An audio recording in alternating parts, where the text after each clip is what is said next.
সাম্প্রতিক সহিংসতায় মৃত্যু, নাশকতা, অগ্নিসংযোগ ও লুটপাটের ঘটনা তদন্তে ৩ বিচারপতির নেতৃত্বে বিচার বিভাগীয় কমিশন গঠন করেছে সরকার।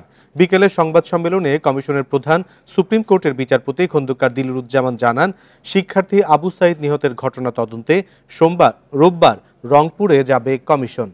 ৪৫ কার্য দিবসের মধ্যে এই কমিশন সব হত্যা, সহিংসতার বিষয়ে প্রতিবেদন দেবে বলেও জানানো হয় সংবাদ সম্মেলনে।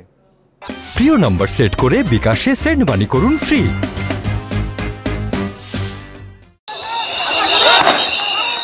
কোটা সংস্কার আন্দোলনের নামে সহিংসতার সব ঘটনা তদন্তে বিচার বিভাগীয় কমিশন গঠন করে বৃহস্পতিবার প্রজ্ঞাপন জারি করেছে মন্ত্রিপরিষদ বিভাগ।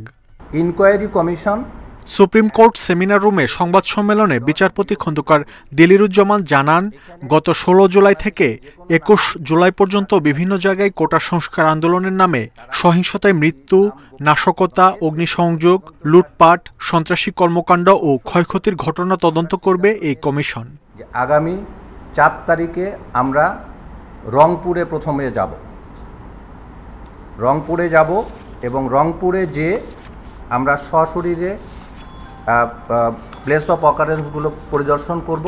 আজকের থেকে এই নোটিফিকেশন অনুযায়ী ৪৫ দিনের সময়ের মধ্যে রিপোর্ট প্রদানের কথা বলা হয়েছে। সংবাদ সম্মেলনে জানানো হয়, তদন্তের সময় বিভিন্ন এলাকায় মাইকিং করে সবার কাছে তথ্য চাইবে কমিশন। যারা সাক্ষ্য দেবেন তাদের নিরাপত্তা নিশ্চিত করা হবে। কোনোভাবেই কোনো সাক্ষীকে ভয়ভীতি বা কোনো রকম কিছু প্রদর্শন করা যাবে না। এ ব্যাপারে কমিশন কাউকে ছাড় দিবে না। এর আগে ১৬ জুলাইয়ের সহিংসতার ঘটনায় হাইকোর্ট বিভাগের বিচারপতি খন্দকার দিলরুজ্জামানকে দায়িত্ব দিয়ে ১ সদস্য বিশিষ্ট তদন্ত কমিশন গঠন করা হয়েছিল। নতুন কমিশনে তাকে সভাপতি করে ২ সদস্য হিসেবে রাখা হয়েছে হাইকোর্ট বিভাগের বিচারপতি KM জাহিদ সারোয়ার ও বিচারপতি মোহাম্মদ শওকত আলী চৌধুরীকে। আমরা শুরু করলে তারপরে বোঝা যাবে। মাহমুদ শরীফ, ইন্ডিপেন্ডেন্ট নিউজ, ঢাকা। এ বিষয়ে আলোচনা করতে রাজধানীর সেন্ট্রাল রোড থেকে আমাদের সঙ্গে যোগ দিচ্ছেন জগন্নাথ বিশ্ববিদ্যালয়ের আইন বিভাগের সহযোগী অধ্যাপক খায়ের মাহমুদ। খায়ের মাহমুদ, আপনাকে স্বাগত জানাচ্ছি। বিচার বিভাগীয় তদন্ত কমিশনের কাজের প্রক্রিয়া এবং পরিধি কেমন, সে বিষয়ে একটু জানতে চাই আপনার কাছ থেকে। আপনাকে ধন্যবাদ। দেখুন, কমিশন অফ ইনকোয়ারি অ্যাক্ট 1956 যেটা আমরা এখন শুনছি, এই বিশেষ করে এই কমিশন হওয়ার পরে মূলত বাংলাদেশের আইনে কিন্তু বিচার বিভাগের তদন্তের বিষয়টি খুব একটা প্র্যাকটিসড বিষয় আমি বলবো না। সাধারণত বড় ঘটনা ঘটলে আপনি দেখবেন, জাতীয় জনগুরুত্বপূর্ণ বা শান্তি ভগ্নের বড় কোনো ঘটনা ঘটলে আমরা বিচার বিভাগের তদন্তের কথা বলি। কিন্তু আইনে যেটা আছে, আইনে কমিশন গঠন করার কথা বলা আছে। কিন্তু সরকার যেহেতু বিচার বিভাগের, বিশেষ করে উচ্চ আদালতের হাইকোর্ট ডিভিশনের ৩ জন বিচারপতি নিয়ে করেছেন, সুতরাং এটি বিচার বিভাগীয় কমিশন। এবং তাদের অ্যাপয়েন্টমেন্টে আপনি যদি দেখেন, এই আইনের যেটা কথা বললাম 3 ধারায় এবং 4 ধারায় তাদের যে ক্ষমতা, এটা একটা সিভিল কোর্টের কথা বলা হয়েছে এবং তারা চাইলে যে কাউকে সমন দিতে পারবেন এবং ওথ অর্থাৎ শপথ গ্রহণের মাধ্যমে তাদের বক্তব্য গ্রহণ। এবং এই কমিশন কিন্তু একই সাথে সিআরপিসি, আমাদের যেটা ফৌজদারি যে কার্যবিধি এবং পেনাল কোডেরও তাদের ক্ষমতা আছে। তারা চাইলে সার্চ করা, অর্থাৎ যেগুলো যে জায়গাগুলো তাদের যেতে হবে, বিশেষ করে যদি মানুষের স্টেটমেন্ট নেওয়ার জন্য, অথবা যে প্লেস অফ অকারেন্স যেগুলো, সেখানে প্রবেশ কোনো ধরনের বাধার সম্মুখীন যাতে তারা না হয়, সেখানে আইনের তাদের এক ধরনের রক্ষা কবচ আছে। একই সাথে পেনাল কোডের যেটা আমি বললাম যে 175 কিংবা 178 বা 179, এগুলোতে মূলত তাদের বলা হয়েছে যে তাদের সামনে যদি সরকারি কর্মকর্তা বা তারা যেহেতু সরকারি এখন প্রতিনিধি, তাদের সামনে যদি কেউ ব্যর্থ হয় টু প্রডিউস সাম ডকুমেন্টস যেগুলোকে প্রমাণ হিসেবে পরবর্তীতে উপস্থাপন করার বিষয় আছে, তারা কিন্তু সেগুলো শাস্তিযোগ্য বিষয় পেনাল কোডের আন্ডারে এই আইনে। একটি বিষয় আপনার কাছে জানতে চাই যে পুলিশ বা অন্য প্রশাসনিক তদন্ত কমিটির সঙ্গে বিচার বিভাগীয় তদন্ত কমিশনের পার্থক্য কি? দেখুন, এখানে আমি আসতাম। আসলে আমাদের যে প্র্যাকটিসটা, কোনো ফৌজদারি অপরাধ হলে পুলিশ তদন্ত করে এবং দেখবেন একজন ইনভেস্টিগেশন অফিসার থাকেন, উনি তদন্ত করে হয় চার্জশিট দেন অথবা ফাইনাল রিপোর্ট দেন। কিন্তু বিচার বিভাগের তদন্তের যে বিষয়টা, বিচার বিভাগের তদন্তের বিষয়টা আমাদের দেশে নেই। আমি যেটা বলছি যে প্র্যাকটিসটা নেই, এটা অন্য অনেক দেশে আছে, সেটা ডিফারেন্ট জুডিশিয়াল সিস্টেমে। আমাদের বিচার বিভাগের বিচারকদের কাজ হচ্ছে বিচার করা, তদন্ত রিপোর্ট আসলে সেটার উপরে তারা যুক্তিতর্কের ভিত্তিতে বিচার করেন। এই কমিশন যেটার কথা বলা হচ্ছে, আমরা মনে হয় একটু ভুল বুঝতেছি। এই কমিশনটা মূলত তারা সরকারকে রিপোর্ট প্রদান করবেন, তারা কিন্তু কোনো বিচারিক কাজে যাচ্ছেন না। তারা ঘটে যাওয়া জাতীয় গুরুত্বপূর্ণ বিষয়ে কি ঘটেছে সেটা তদন্ত করবে। এবং আজকে দেখবেন যে নতুন গেজেটটা দেওয়া হয়েছে, সেখানে 3টি তাদের যে কাজ কর্ম যে প্ল্যান যেটা একেবারে নির্দিষ্ট করে দেওয়া আছে।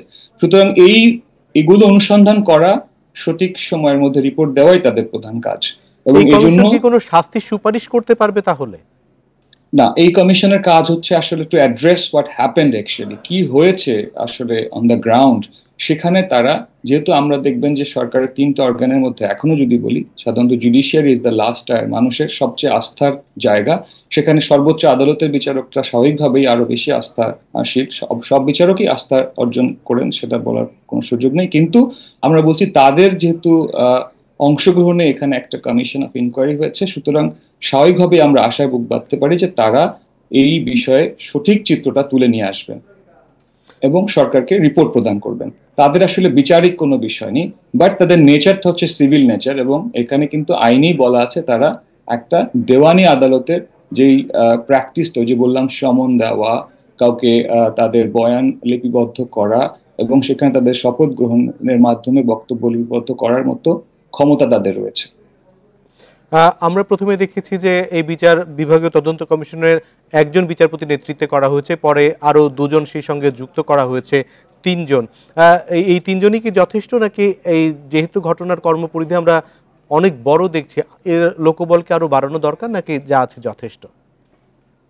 দেখেন, প্রথমে 16 তারিখের শুধু একদিনের বিষয়ের উপরে এই প্রথম কমিশন অফ ইনকোয়ারিটা করা হয়েছিল, তখন একজন বিচারপতিকে নিয়ে করা হয়েছিল। পরবর্তীতে আমরা জানি, পুরো দেশ জানি আসলে ঘটনাটা কতটা বিস্তৃত হয়েছে। তখন আজকে যেটা হচ্ছে 16 থেকে 21 তারিখের যেই ঘটে যাওয়া ঘটনার, সেজন্য তারা সংখ্যাটা বাড়িয়েছে।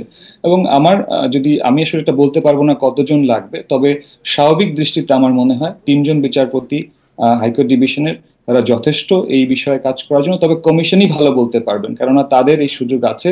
তারা যদি মনে করে তাদের লোকবল দরকার, তারা সরকারের কাছে চাইতে পারে নতুন কমিশন যুক্ত করা বা অতিরিক্ত জনবল নিয়োগের ক্ষেত্রে।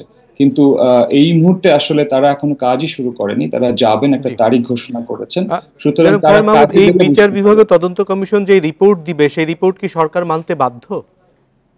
দেখেন, কোনো রিপোর্টই আসলে বাধ্য এটা বলা যাবে না। তবে এই যেটা আমি বলছি, যেহেতু উচ্চ আদালতের বিচারকদের সমন্বয়ে করা একটা কমিশন, এটা আমাদেরকে বুঝতে হবে যে এটার একটা অ্যাডেড ভ্যালু, এক্সট্রা ভ্যালু আছে এখানে। এবং সরকার, আমাদের মাননীয় প্রধানমন্ত্রী তার যেদিন জাতির উদ্দেশ্যে যেদিনকে অ্যাড্রেস করেছেন, ওই দিনই উনি বলেছেন যে একটা বিচার বিভাগীয় তদন্ত হবে। সুতরাং বোঝাই যাচ্ছে জনগুরুত্ব বিবেচনায় সরকার এটাকে অত্যন্ত সিরিয়াসলি নিয়েছেন। সুতরাং আমরা আশা করতে পারি যে এই কমিশনের রিপোর্ট অবশ্যই অত্যন্ত গুরুত্বের সহকারে বিবেচনা করা হবে এবং প্রকাশ করা হবে, এবং আমরাও সেখানে হয়তোবা মতামত দিয়ে সেটাকে মূল্যায়ন করতে পারবো। জি, জনাব খায়ের মাহমুদ, আপনাকে অনেক ধন্যবাদ আমাদেরকে সময় দেওয়ার জন্য।